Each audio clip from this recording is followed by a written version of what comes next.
Gilbert White's Jubilee Tap, named in honour of our late Majesty the Queen. I can't think of anything better to commemorate a fantastic reign. It really has been a tremendous effort on the part of so many people, but I'm not going to talk about that. I just wanted to welcome you and welcome our Lord Lieutenant. And from our side, the Gilbert White side, the trustee who's been at the spearhead of all this has been my good friend Paul Cluett, and he's now going to talk a little bit about how it's all happened and say a few words of thanks to all the people that need thank you. Okay. Over to you. Thanks very much, Khalid. Well, welcome one and all. It's a delight to be in here after 7 years since this was last actually used for imbibing, let's call it that. And it's taken probably certainly the last 3 years to actually work and with a very productive relationship with Guy Macklin and his team to try and work on what we believe is a new model, which is how we think we can save not only pubs but actually things in centres of villages that are otherwise gone to rack and ruin and can't work in any other way. We've got a 99-year lease, we've got peppercorn rent, the beer comes from across the road, so our costs are considerably lower than a normal pub that's having to pay huge rent rates and everything else that normally goes with it. It's not just about the cost of the beer. But having done that, we've actually then, with a great team that have been together, and I'd like to thank particularly our volunteers who have actually done what you'll agree is a fantastic job around the bar. That's Gren, Andy and the rest of the team. And also down, what you can't see below us, we also have a full cellar, which has now sort of got stocked with beer as well. So they've done a tremendous job and also helped to keep the costs down while we've gone through.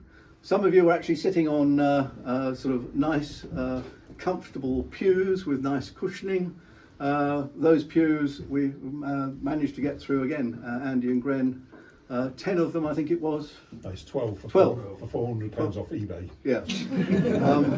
So as long as there was a man with a van, you could actually go up and pick them up. That was fine. And equally, the fire surround is a Victorian fire surround that was thrown out of a pub, went to a pub reclamation company, and I think we picked that up for something like £200. So overall, we've tried to keep our costs down.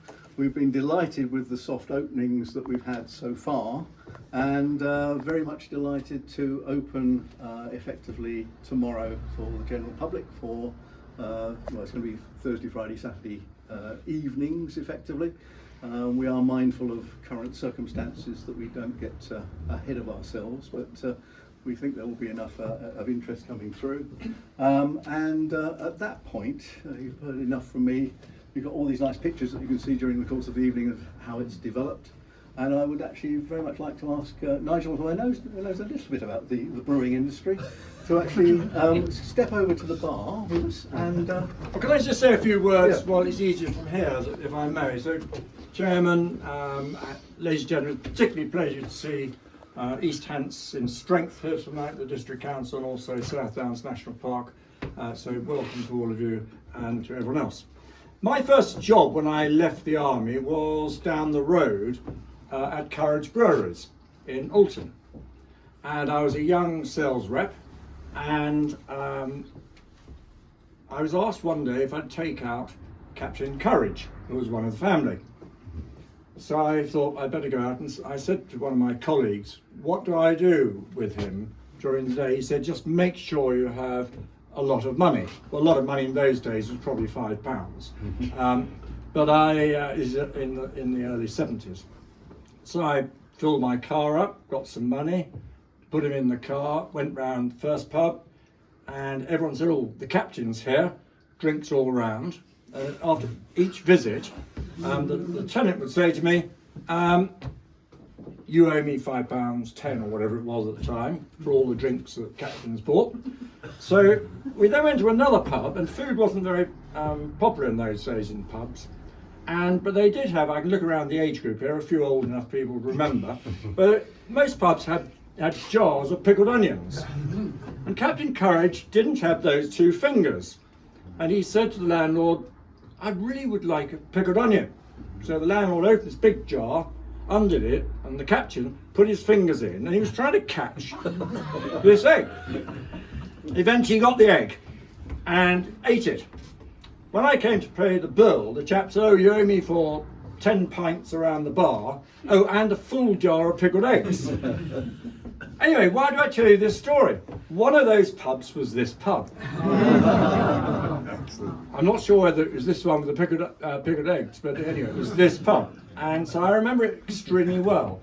And the landlord had been here, I think generations actually, he'd been here a number of years.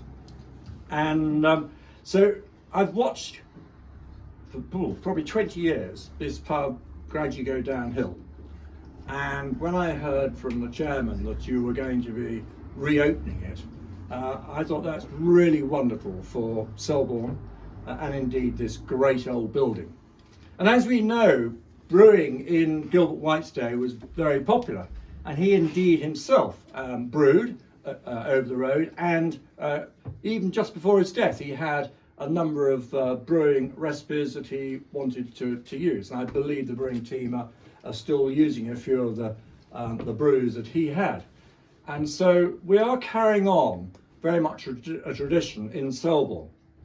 The other thing the point that Paul made just now about bills and costs and that sort of thing, I would like everyone to remember that we are a charity here.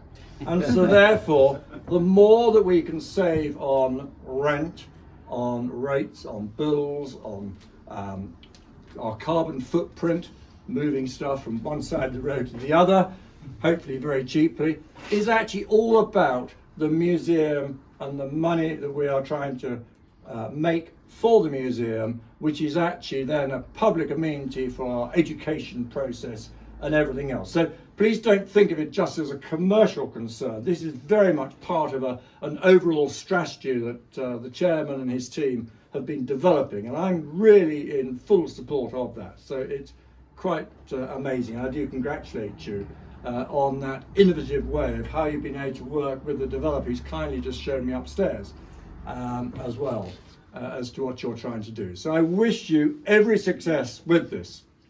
It's everyone's dream to pull the first pint in a pub and to open a brewery. Well, actually I've only ever opened one brewery, and that was over the road. But I have, when I was chief exec of another brewery for 16 years, every time we did a development, I tried not to pull the first pint myself because it was probably a bit big-headed. I tried to get a visitor. But on this occasion, I haven't pulled a pint for many years, so I'm going to really enjoy doing it. But thank you very much for coming along.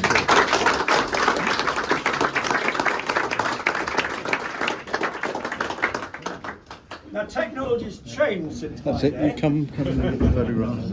This one? It is. So that's Gilbert White's own recipe. So that's 1765. Oh, right. So it's look at that. The head is going to be. Indeed. It's going to be a lovely colour. I do recommend it to you. Could you tell us what hops and what barley we're using? Sorry, I went to Marisotto. Marisotto. Well, Mainly Marisotto. Marisotto, and there's about 10% of a smoked barley as well, which gives it the smokiness that Gilbert enjoyed as part of his beer. Marisotto is one of the oldest barleys, and it was well known in this part of Hampshire, very much so. And all the traditional brewers always brewed with Marisotto. And when I was running a brewery down the road, that was the only barley we used. We just wouldn't use anything else. And of course, Alton was well known, as you know, for breweries and for its hops. Yeah. Can you hold the beer? I'm going to just give it a bit more. I just thought if I chat to you long enough, it'll settle well. That's it. Brilliant. Brilliant. Thank you so I'm much. allowed to try it. Yeah, Of course. Cheers. Cheers.